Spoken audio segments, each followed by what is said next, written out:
Pace bene, masih di mea culpa. Saya penasaran tentang bagaimana nasib orang Katolik di Afghanistan saat ini. Taliban berkuasa dan bagaimana nasib orang Katolik. Saya menemukan satu berita dari aletheia.org. Dikatakan di sana ada satu pastor, Giovanni Scalese namanya, yang berbicara dengan saluran radio di Vatikan, dan dia mengatakan ini. Kami menjalani hari-hari dengan ketakutan yang luar biasa. Dan sekarang saat bagi kami untuk menunggu apa yang akan terjadi. Dalam kecemasan, dalam pengharapan.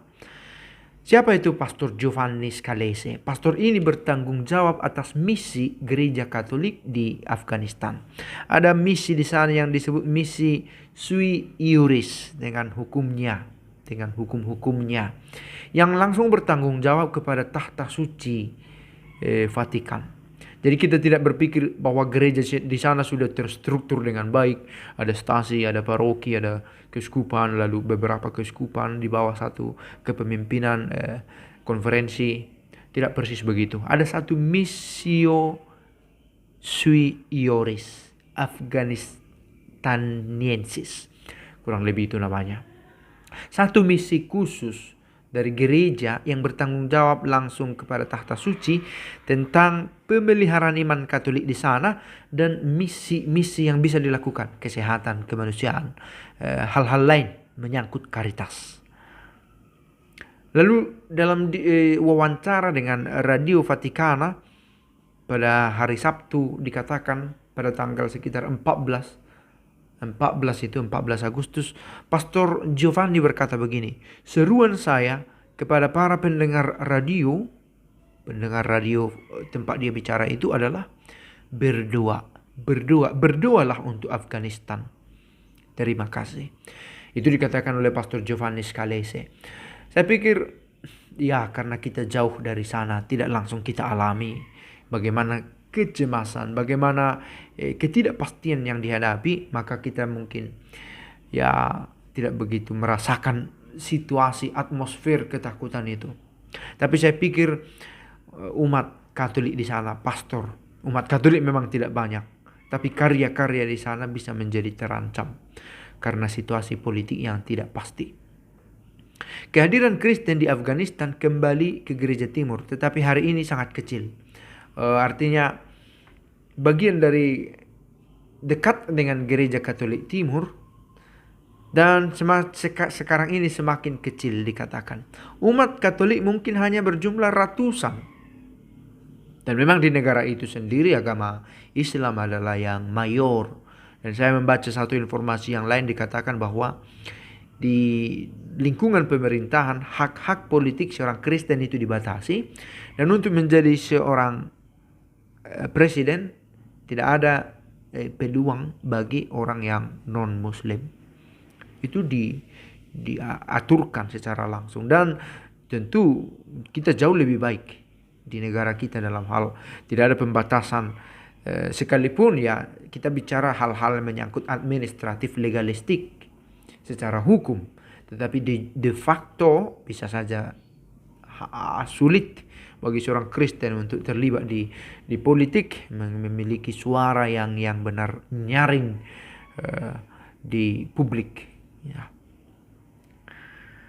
Satu-satunya gereja Katolik di Afghanistan, dan itu didirikan sekitar 1930-an, adalah kapel di kedutaan Italia di Kabul. Itu dikatakan.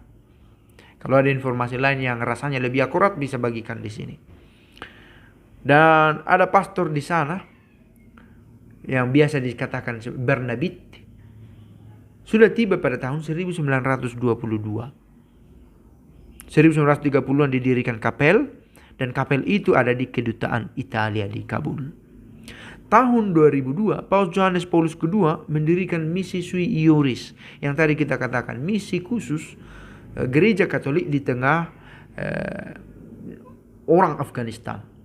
Tentu misi ini universal, tetapi terutama merawat iman orang-orang Katolik di sana yang tak seberapa. Dan memang situasi aktual sekarang bagaimana? Taliban memiliki kuasa yang semakin besar di negara itu dan menguasai istana dikatakan, dan di kota itu sendiri, di kota Kabul, Taliban semakin kuat. Nah, di sana ada satu organisasi Katolik, Caritas Italiana namanya, yang bekerja bukan hanya bagi orang Katolik. Apa pelayanan yang mereka lakukan di sana? Oke, siapa yang terlibat? Yang pertama ada para pastor, para suster, frater, bruder, yang bertugas untuk mendampingi para pengungsi. Ada pengungsi yang dijaga, yang dibawa kembali ke tempat asalnya, dan mereka mendirikan juga rumah-rumah sebagai tempat tinggal untuk orang-orang yang paling miskin di Afghanistan dikatakan. Dan itu adalah karya karitatif yang dilakukan oleh gereja bagi orang yang membutuhkan, tidak eksklusif. Awal 2000-an, Caritas Italiana mendukung program besar soal rehabilitasi dalam pembangunan.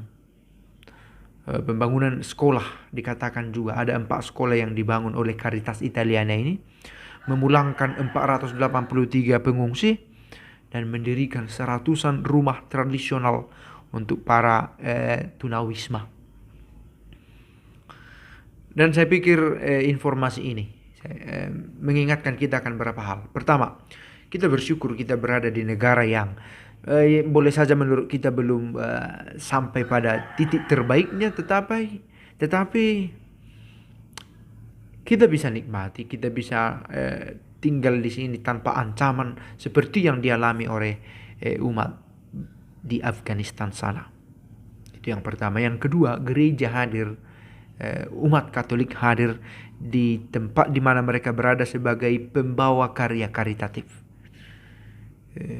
karya belas kasih, karena Yesus sendiri sudah memulainya. Saya pikir ini satu teladan hidup yang ditunjukkan oleh karya dari Pastor Barnabit Giovanni Scalese sendiri, Caritas Italiana sendiri, dan orang-orang Katolik di Afghanistan. Dan tentu sebagaimana diminta oleh Pastor Giovanni Scalese, kita harapkan yang terbaik, dan maksudnya yang terbaik adalah kedamaian bagi orang-orang Katolik dimanapun berada, secara khusus yang sedang dalam ancaman bahaya perang yang bisa saja membuat orang terluka, tercerai-berai, kehilangan anggota keluarga, mengungsi, dan tidak bisa, kesulitan untuk menikmati hidup. Semoga dan para sahabat kita merasakan kebaikan dari belas kasih Tuhan. Pace bene.